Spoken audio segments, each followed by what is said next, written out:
El sonido de una caída. La bofetada resonó en el tribunal de Bestridge como un disparo. No fue un gesto impulsivo, fue una declaración brutal. Un acto cargado de racismo, arrogancia y poder mal entendido. En ese instante, el imperio de 15 años del sargento Víctor Aes comenzó a derrumbarse, con el estruendo seco de una sola palma contra la piel de una mujer negra. La sala quedó en silencio, como si alguien hubiese succionado todo el aire. Papeles al suelo, un bolígrafo rodando con un tintineo metálico que sonó eterno. Y en medio de ese vacío helado, ella, inmóvil, serena, con la dignidad intacta, no gritó, no retrocedió. Solo se ajustó las gafas con calma y le sostuvo la mirada al hombre que acababa de sellar su destino. Soy la doctora Eliana Torres, jueza federal asignada a este juzgado. Cada palabra fue un martillo sobre el mundo de Aes. Su rostro palideció. El hombre más temido del condado acababa de cruzar la línea, y las cámaras lo habían captado todo. Víctor Aes no era un simple oficial. Era un símbolo. Un dios menor con placa y licencia para aterrorizar. A sus 42 años, medía casi 2 metros y caminaba como si el suelo le debiera respeto. Sus ojos, tan azules como fríos, habían presenciado y provocado el sufrimiento de muchos. 3 medallas de oro colgaban en su pecho como trofeos, aunque una de ellas se decía que la obtuvo tras plantar pruebas a un joven negro. Ese joven seguía preso. Aes, en cambio, desfilaba por los pasillos de mármol como un héroe. Aquella mañana, entró al Tribunal Federal como siempre, con paso firme, perfume caro y mirada de desprecio. Estaba allí para testificar en un caso menor. Pero entonces la vio. Una mujer negra, impecablemente vestida, conversando cerca del estrado. Para él, era una intrusa. No encajaba. No en ese espacio. No con esa seguridad en la mirada. Era todo lo que él despreciaba, y temía. Oye, no puedes estar ahí, gruñó, caminando hacia ella. Ella se giró lentamente. No respondió. Su silencio fue su resistencia. Y eso fue suficiente para encender la rabia contenida en Aes. El golpe fue seco, violento y definitivo. Las gafas de la mujer salieron volando. El eco del acto quedó flotando en la sala. Y entonces habló. La jueza Torres no necesitó alzar la voz. Su presencia bastó. Su piel, su porte, su historia. En la marca roja que se formaba en su mejilla estaba escrita no solo su lucha, sino la de generaciones que habían enfrentado a hombres como él. Este tribunal entra en receso por 15 minutos, anunció, dándose media vuelta con una elegancia que cortaba como cuchilla. No miró atrás. No lloró. Cerró la puerta de su despacho con un leve chasquido. Pero en ese gesto hubo más justicia que en todas las sentencias que Aes había ayudado a fabricar. Isabella Reyes, joven fiscal adjunta, temblaba mientras grababa todo con su móvil. Sus ojos, húmedos, se cruzaron con los de un periodista en la sala. El vídeo comenzó a circular antes de que la jueza cerrara la puerta. Primero, entre colegas. Luego, a los medios. En menos de 3 horas, 500.000 de visualizaciones. El título, Policía blanco abofetea a jueza negra en plena corte. Acabas de agredir a un juez federal, susurró el fiscal al oído de Aes. Él no se movía. Estaba congelado. Una gota de sudor bajaba por su sien, marcando el inicio de su caída. En el fondo de la sala, Sofía Chen, una agente novata, se llevaba inconscientemente la mano a la cicatriz de su muñeca. También ella había sido víctima de la justicia de Aes.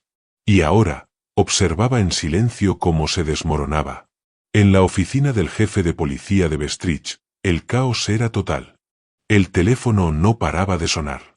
Políticos, periodistas, activistas, todos querían respuestas. El jefe Gordon Parker caminaba nervioso de un lado a otro. Diles que ha sido suspendido temporalmente. Usa las palabras incidente aislado y historial ejemplar, ordenó. Pero era demasiado tarde. El país ya había visto lo que Aes era. Y lo que el sistema permitía. Lo que nadie sabía aún, es que la jueza Eliana Torres no iba a quedarse solo con ese gesto de dignidad. Lo que vendría después, destaparía una red de encubrimientos, abusos y corrupción que pondría en jaque a todo el sistema judicial del condado. Y la bofetada, solo fue el principio. En la pantalla de televisión del despacho de la jueza Torres, un reportero ya entrevistaba a los vecinos del barrio de Riverside, una zona mayoritariamente negra. Aes era conocido allí como el fantasma blanco. No porque apareciera poco, sino porque cada vez que lo hacía, dejaba terror a su paso. Le rompió el brazo a mi hijo de 16 años por sentarse en las escaleras de casa, declaró una madre entre lágrimas. Dijo que parecía sospechoso. Intentamos denunciarlo, pero nadie nos escuchó. Mientras tanto, en la sala de descanso de la comisaría, la agente Sofía Chen miraba la cobertura con una mezcla de miedo y esperanza. Sentía su cicatriz arder. 8 meses atrás, tras interrogar a Aes por un informe manipulado, él la arrinconó en los vestuarios femeninos vacíos. ¿Quieres presentar cargos? Pruébalo. ¿A quién crees que le van a creer? ¿A la novata china o al héroe condecorado? Le retorció el brazo hasta casi romperlo. Le dejó una marca en la piel, y una herida aún más profunda en el alma. Ahora Aes estaba de baja administrativa, hundido en la sala de trofeos de su casa.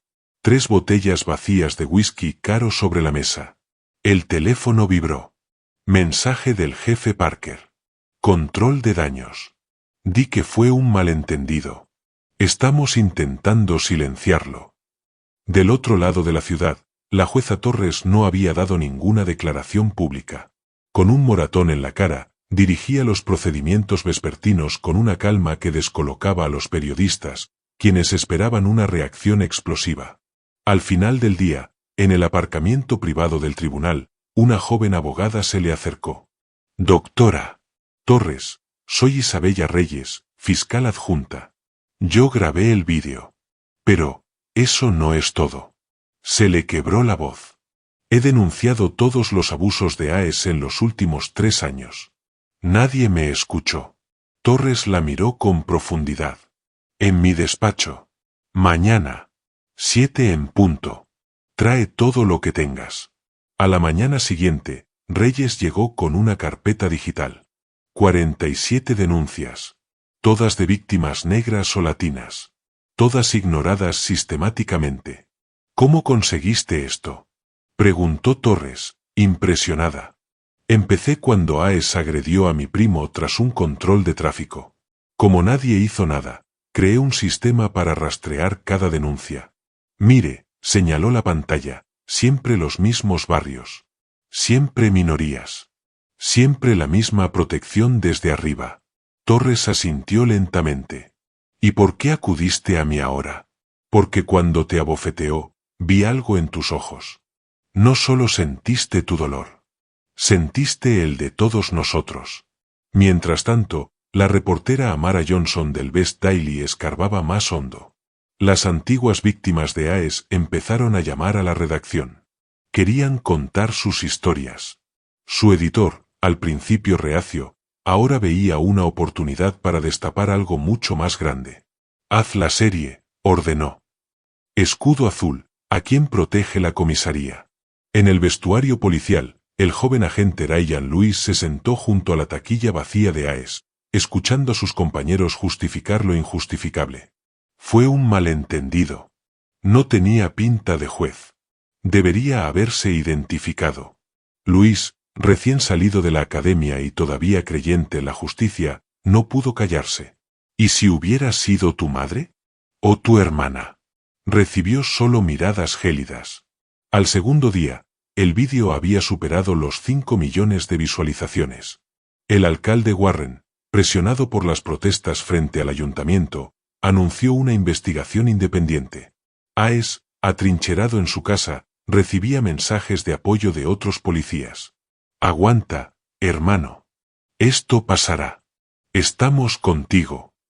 Por la noche, una visita inesperada. El jefe Parker en su puerta.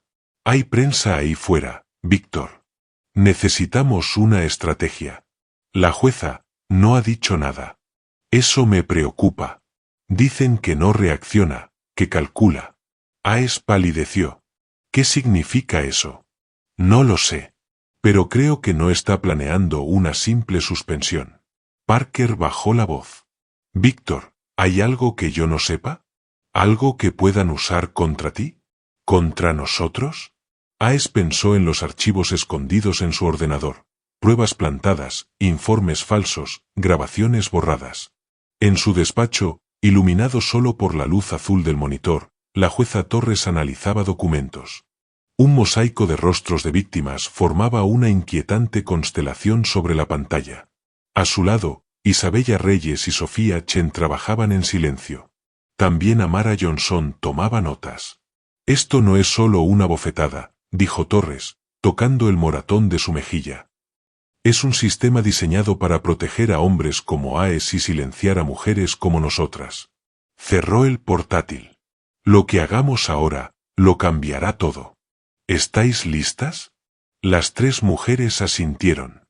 Unidas por un propósito común. 5 días después del incidente, Bestrich amaneció con un bombazo mediático. En portada. Escudo azul, 15 años de abusos policiales documentados. Bajo el titular, la foto de Aes y los rostros de sus víctimas. El informe de Amara Johnson detallaba una red de violencia racial, pruebas falsas y encubrimiento institucional. Aes se atragantó con el café. Su móvil estallaba de notificaciones. Marcó al jefe Parker. Nadie respondió. Con manos temblorosas repasó cada página del reportaje. Todo, absolutamente todo, documentado. ¿Cómo habían conseguido esa información? En la oficina del fiscal federal, Torres encabezaba una reunión extraordinaria. Isabella Reyes presentó su archivo paralelo. Cada denuncia, cada testigo, todo está aquí. Listos para hablar. Sofía Chen, levantando la manga, mostró su cicatriz. Y yo también. Estoy dispuesta a testificar. Y no están solas, añadió Torres. Hay más oficiales dispuestos a romper el silencio. No se trata solo de Aes. Se trata del sistema que lo protegió. Por eso, necesitamos el siguiente paso. Horas después, agentes federales irrumpieron en la comisaría de Bestrich y en el domicilio de Aes. Orden de registro e incautación. Se llevaron ordenadores, incluyendo el de Parker. En casa de Aes, encontraron una caja fuerte. Dentro, relojes, carteras, incluso documentos de identidad de las víctimas. Está intentando escapar. Gritó un agente por radio, mientras Aes, al ver los vehículos acercarse, intentaba huir por la parte trasera. A las 2 horas, el Tribunal Federal se convirtió en el epicentro de una ciudad que ya no podía mirar hacia otro lado. Había de todo, ciudadanos de a pie, víctimas, agentes en servicio y retirados. Todos llenaban el recinto con un silencio que pesaba más que cualquier palabra. Y allí estaba él, Aes. El temido sargento, ahora esposado y despojado de su uniforme, se veía más bajo, más frágil. Su arrogancia habitual había sido reemplazada por una mirada perdida, teñida de miedo. Unas filas atrás, el jefe Parker sudaba como si pudiera derretirse en el asiento. Cuando el juez Torres entró, no hizo falta que nadie dijera todos en pie. La sala se levantó, no por protocolo, sino por respeto, y por algo más difícil de definir, justicia inminente. El hematoma en el rostro del juez, ya con un tono amarillo gastado, era un testigo silencioso. Una señal de lo que había detonado todo aquello. Esta no es una vista cualquiera, dijo Torres, con una voz firme que no pedía atención, la exigía. Lo que tenemos ante nosotros no es solo el caso de un agente que agredió a un juez. Es el caso de un sistema que no protegió a quienes juró servir. Aes no alzó la vista. Parecía tragado por el escritorio frente a él. Sargento Aes, se le acusa formalmente de 47 delitos, continuó Torres. Abuso de autoridad, falsificación de pruebas, intimidación de testigos y agresión, entre otros. En ese instante, la puerta trasera del tribunal se abrió. Un hombre negro, de mediana edad, entró cojeando. Se apoyaba en un bastón. Hubo un murmullo. Señoría, intervino el fiscal, llamamos a nuestro testigo sorpresa, el doctor Marcus Wilson. Es médico del departamento de policía. destituido 8 años atrás tras intentar denunciar al mismísimo Aes. El sargento levantó la cabeza de golpe. Su rostro se descompuso al ver entrar a su antiguo enemigo. «Tengo aquí los historiales médicos falsificados por orden del jefe Parker», dijo Wilson, con una voz temblorosa pero firme. «Y también la grabación de la amenaza que recibí cuando intenté hablar». Parker se levantó con brusquedad, pero 2 agentes federales bloquearon su camino. Ya no había salidas. Aes ya no era el cazador, sino la presa. Y el círculo se cerraba. Durante estos días he recibido 143 declaraciones de víctimas, continuó el juez Torres. 12 policías están dispuestos a testificar. Pero lo más importante, hizo una pausa, he tenido acceso a un servidor secreto del departamento con grabaciones de cámaras corporales que supuestamente se habían perdido. Los ojos de Aes se abrieron como platos. Aparece en 28 de esas grabaciones. Silencio absoluto. Ni un murmullo. Aes finalmente alzó la mirada. Sus ojos se cruzaron con los de Torres. No quedaba en él ni rastro de la soberbia. Solo una comprensión tardía. Había subestimado a la persona equivocada. ¿Cómo accediste a eso?, preguntó en un susurro. Torres esbozó una pequeña sonrisa. Digamos que la bofetada despertó conciencias dormidas, incluso dentro de su propio departamento. La vista concluyó con Aes y Parker bajo custodia federal. Afuera, una multitud de cámaras captó el momento. No fue la violencia lo que los derrotó. Fue la verdad, expuesta con una precisión quirúrgica. Pero nadie imaginaba el alcance que tendría esa caída. 6 meses después, la ciudad de Bridge ya no era la misma. Donde antes reinaba el miedo, crecía la esperanza. El caso Aes contra Torres se había convertido en un punto de inflexión nacional. No solo para la ciudad. Para todo el país. La juez Eliana Torres recibió el Premio Nacional a la Integridad Judicial. No por haber sido víctima, sino por su estrategia valiente. Pude haber ordenado su arresto ese mismo día, dijo en su discurso, pero eso solo habría sido justicia para mí. Lo que hicimos fue justicia para todos. El imperio de Aes se desmoronó. Y de sus ruinas surgió algo nuevo. La comisaría de Bridge ahora estaba bajo el mando de la capitana Sofía Chen, la mujer asiática más joven y primera en liderar el departamento. Su primer acto fue crear una comisión civil permanente para supervisar a la policía. La cicatriz permanece, dijo Chen en su toma de posesión, mirándose la muñeca. Pero ahora me recuerda el valor, no el dolor. En una prisión federal, Aes veía todo desde una pequeña televisión. 25 años de condena. Sin posibilidad de libertad condicional durante los primeros 15. Cada día, un reflejo de lo que había hecho vivir a otros. Parker, con una condena menor por cooperar, fue reubicado tras recibir amenazas de otros policías corruptos. Su testimonio, la famosa lista Parker, llevó a reabrir más de 200 casos. 37 personas fueron exoneradas. Isabella Reyes, ahora fiscal adjunta superior, supervisó uno por uno. El sistema se diseñó para proteger a personas como Aes, dijo ante los estudiantes de Derecho. Nuestro trabajo ahora es rediseñarlo. En Henryside, el barrio más golpeado por los abusos, se inauguró una comisaría comunitaria. Una placa discreta en su vestíbulo contaba la historia de la bofetada que cambió Bridge. No como símbolo de violencia, sino de dignidad. Una tarde, el doctor Marcus Wilson se sentó junto a la juez Torres en un banco del parque. Nunca imaginé que viviría para ver esto, dijo mientras miraban a los niños jugar sin miedo. Torres asintió. ¿Sabes qué me preguntan siempre? ¿Por qué no reaccioné a la bofetada? ¿Por qué no lo hice detener en ese instante? ¿Y qué respondes? Porque alguien que solo conoce la fuerza bruta, no sabe cómo manejar la dignidad. Aes esperaba gritos. Esperaba ira. Eso lo conocía. Mi silencio fue su derrota más profunda. En la redacción del Bridge Daily, Amara Johnson recibía su Pulitzer por la serie Blues Chill. Su investigación se había expandido a 5 estados, revelando un patrón nacional. No solo contamos historias, dijo. Reescribimos el sistema. Una verdad a la vez. Y para Aes, aislado en su celda, la verdad más dolorosa no fue perder la libertad. Fue entender, demasiado tarde, que su caída no empezó con la bofetada. Empezó con años de impunidad, de arrogancia acumulada, hasta que se topó con alguien que se negó a tenerle miedo.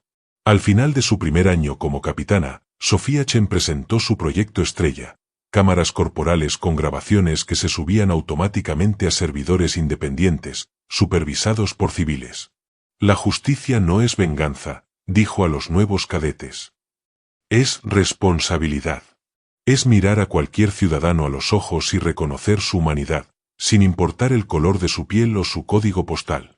La lección de Bridge era clara. El cambio real no nace de una acción espectacular, sino del valor colectivo de quienes deciden que ya basta. Porque la verdadera fuerza no está en someter, sino en la dignidad que ni siquiera una bofetada puede arrebatar. Si esta historia de justicia y transformación te tocó el corazón, deja tu comentario, compártela con quienes más la necesitan y suscríbete. Porque aún hay muchas historias que merecen ser contadas.